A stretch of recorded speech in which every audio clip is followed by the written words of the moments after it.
Hello students, today we will continue with chapter 7 about artificial intelligence. So let's begin. The first term that we are going to discuss is IoT. It stands for Internet of Things. Students, हम सभी जानते हैं that Internet is a network of networks और ये network हमारे computers को connect करके ही बनाया गया है. ओवर द टाइम इस नेटवर्क में कंप्यूटर्स के बजाय लैपटॉप्स और स्मार्टफोन्स भी ऐड होते गए.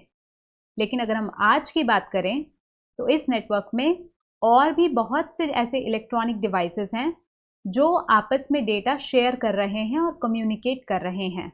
IoT is simply the network of interconnected devices which are embedded with sensors, software, network connectivity and necessary electronics that enable them to collect and exchange data, making them responsive. अब ये कौन से devices हो सकते हैं? Well, ये कोई भी इलेक्ट्रॉनिक डिवाइस हो सकता है. फॉर एग्जाम्पल, आप अपने घर में LED बल्ब्स यूज करते हैं, ये डिवाइस भी इंटरनेट पे डेटा शेयर कर सकते हैं. आपकी कार भी इंटरनेट पे डेटा शेयर कर सकती है. आपकी वॉशिंग मशीन, आपके इलेक्ट्रिक ओवन्स, जो भी आप डिवाइस, इलेक्ट्रॉनिक डिवाइस यूज कर रहे हैं अपनी डे टू डे लाइफ में, they all can communicate with each other on a common platform and that platform is called IoT. इसका हम एक छोटा सा एग्जाम्पल लेते हैं. फॉर एग्जाम्पल, आपने अपने घर की सिक्योरिटी के लिए अपने डोर पर सेंसर्स लगाए हुए हैं. अब ये सेंसर एक्चुअली में क्या करते हैं कि जब भी आपको अपने डोर को अनलॉक करना है और घर में एंटर करना है तो सबसे पहले सेंसर आपके स्मार्टफोन पर एक नोटिफिकेशन भेजेगा और फिर अपने स्मार्टफोन से आप अपने डोर को अनलॉक करेंगे. अब इमेजिन कीजिए कि आप आउट ऑफ सिटी हैं और आपके फ़ोन पे सडनली एक नोटिफिकेशन आता है, एक अलर्ट आता है टू अनलॉक योर डोर. अब आपने खुद से तो अपने डोर को अनलॉक करने के लिए नहीं आप उसके पास हैं स्मार्टफोन लेकर, तो इसका मतलब someone is trying to break in, right? तो इस केस में आप अगर अपने फोन से अनलॉक कमांड नहीं देते हैं, देन ही और she will not be able to enter your house. तो आप अपने घर में थेफ्ट को इस तरह से प्रिवेंट कर सकते हैं. ये तो एक सिंपल सा सिक्योरिटी का एग्जाम्पल था. IoT आज की डेट में हमारी लाइफ को और भी कंफर्टेबल बनाता है और इसका एक एग्जाम्पल है स्मार्ट होम प्रोडक्ट्स. सबसे पहला इसका एग्जाम्पल है colour and brightness control in LED lights through smartphone. अब इनिशियली अगर हम बात करें, जो हम बल्ब्स यूज करते थे, LED लाइट्स जो हम अपने घरों में यूज करते हैं, उनको ऑन या ऑफ करने के लिए हमें फिजिकली स्विच तक जाना पड़ता है और बटन को प्रेस करके उसे ऑन या ऑफ करना पड़ता है. And similar is the case with the colour and the brightness also. इतने सारे ऑप्शंस या फीचर्स हमें नहीं मिलते. बट आज की डेट में जो हमारी स्मार्ट LED लाइट्स होती हैं, उन्हें हम कंट्रोल कर सकते हैं अपने स्मार्टफोन से कमांड देकर ही. The next example is motion sensors that send alert whenever there is a motion around the house. जैसे कि मैंने अभी आपको एग्जाम्पल दिया था, आप अपने घर की सेफ्टी मेंटेन कर सकते हैं, डोर को लॉक या अनलॉक कर सकते हैं. और सेंसर्स जो आपके घर के अराउंड आपने लगा रखे हैं, सपोज आपने अपने गैराज के बाहर भी डोर पर सेंसर लगा रखे हैं, तो वो सेंसर्स जैसे ही आप अपनी कार को गैराज के पास लेकर आएंगे, एक सर्टेन डिस्टेंस के बाद आपकी कार को डिटेक्ट कर लेंगे और ऑटोमेटिकली गैराज के डोर को ओपन कर देंगे.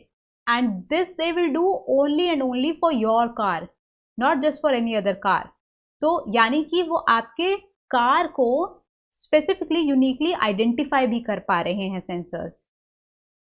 Next is smartphone integration that let's us turn the appliances on end of. ये मैंने आपको फर्स्ट पॉइंट में एक्सप्लेन कर दिया है कि कलर और ब्राइटनेस के साथ साथ ऑन या ऑफ भी अगर आपको अप्लायंसेस को करना है तो उन्हें भी आप अपने स्मार्टफोन से ही कर सकते हैं. Door locks that open automatically as the smartphone approaches. अब इसमें डोर लॉक्स भी ऑटोमेटिकली आप ओपन कर सकते हैं. जैसे ही आप अपने स्मार्टफोन के साथ अपने घर के करीब पहुंचेंगे तो एक सर्टेन डिस्टेंस रीच करते ही, उस थ्रेशोल्ड को रीच करते ही लॉक्स अपने आप अनलॉक हो जाएंगे. So these were all the examples of smart home products. Another application of IoT is a smart city. अब अभी जो हमने प्रोडक्ट्स की बात करी वो हमारे घर को एक स्मार्ट होम बनाते हैं, लेकिन हम अपने पूरे शहर को एक स्मार्ट सिटी कब बोलेंगे? Well, a smart city is an urban area that uses the different types of IoT sensors to collect data and then use insights gained from that data to manage resources and services efficiently. यानी कि एक smart city में भी IoT platform का इस्तेमाल किया जाता है, जहां पे डिफरेंट टाइप के डिवाइसेस जिनमें सेंसर्स लगे हुए होते हैं वो एक दूसरे के साथ कम्युनिकेट करके जो सिटीजन्स हैं उनको सर्विसेज और रिसोर्सेज एफिशिएंटली यूज करने में मदद करते हैं। Let's understand it further with the help of some examples. The first example is smart traffic management. इसका एग्जांपल हम लेते हैं लॉस एंजलिस का। लॉस एंजलिस में स्मार्ट ट्रैफिक मैनेजमेंट किया जाता है। एक्चुअली में वहां पर जो रोड्स हैं उनके सरफेसेस पे सेंसर्स हैं और साथ ही साथ स्ट्रीट लाइट्स पर, ट्रैफिक लाइट्स पर कैमरास भी लगे हुए हैं। तो वहां का जो ट्रैफिक मैनेजमेंट सिस्टम है उन्हें रियल टाइम अपडेट्स मिलते रहते हैं उन सेंसर्स और उन कैमरास की मदद से। तो अगर इन एनी केस उन्हें लगता है कि कहीं पर ट्रैफिक लग सकता है, कंजेशन हो सकता है या ट्रैफिक सिग्नल में कहीं पे माल फंक्शंस आ रहे हैं, तो वो उसे बहुत ही इजीली करेक्ट कर सकते हैं। The next is smart parking. अब ऐसा बहुत बार होता है कि हमें अपनी कार को पार्क करने के लिए एक एम्प्टी स्पॉट ढूंढने में कभी कभी बहुत मेहनत करनी पड़ जाती है, because we don't know where the empty spots are. लेकिन स्मार्ट पार्किंग में क्या होता है कि आपकी कार में जो जीपीएस है वहां पर आपको एक रियल टाइम पार्किंग मैप मिल जाता है, जिसमें कौन कौन से पार्किंग स्लॉट्स ऑक्यूपाइड हैं और कौन कौन से स्लॉट्स अवेलेबल हैं, उनकी नोटिफिकेशन, उनका अलर्ट मिल जाता है। तो आप इजीली बिना ज़्यादा मेहनत किए हुए अपने नियरेस्ट एम्प्टी स्पॉट को लोकेट करके अपनी कार को वहां पार्क कर सकते हैं। Next is smart waste management. अब यहाँ हम एग्जाम्पल लेंगे बार्सिलोना शहर का। वहां पर जो वेस्ट बिन्स हैं उनमें सेंसर्स लगे हुए हैं। उन सेंसर्स की अपनी एक मार्जिन है, अपनी एक थ्रेशोल्ड है। जब उन बिन्स में जो गार्बेज होता है वो उस मार्जिन को क्रॉस कर जाता है, तो जो भी वेस्ट कलेक्शन अथॉरिटीज हैं उनको एक नोटिफिकेशन मिल जाता है कि इस लोकेशन का जो बिन है वो फिलअप होने वाला है। तो वो अथॉरिटीज फर्दर अपने वेस्ट कलेक्शन ट्रक्स को डिस्पैच कर देती हैं उस लोकेशन तक और वहां से बिन को खाली कर दिया जाता है। तो इससे हमारे गार्बेज बिन्स जो हैं वो ओवरफ्लो नहीं करते और हमारी शहर को क्लीन रखने में मदद मिल जाती है। Next is smart lighting. अब हम सभी स्ट्रीट लाइट्स की इंपॉर्टेंस तो जानते ही हैं, लेकिन स्ट्रीट लाइट्स भी बहुत ज़्यादा एनर्जी कंज्यूम करते हैं। तो स्मार्ट लाइटिंग में क्या होता है कि इन स्ट्रीट लाइट्स पर सेंसर्स लगा दिए जाते हैं। तो ये स्ट्रीट लाइट्स अपने आसपास व्हीकल्स की मूवमेंट को डिटेक्ट करती हैं और फिर जब उन्हें कोई भी व्हीकल की मूवमेंट डिटेक्ट होती है तो उस हिसाब से उसी दौरान ये स्ट्रीट लाइट्स ब्राइटन अप हो जाती हैं। लेकिन जब उन सेंसर्स के सराउंडिंग्स में कोई भी व्हीकलर मूवमेंट या पेडेस्ट्रियन मूवमेंट कुछ नहीं होता है तो ये लाइट्स अपने आप ही डल हो जाती हैं और इस तरह से हम एनर्जी को कंजर्व करते हैं। The next topic is human machine interaction, also called HMI।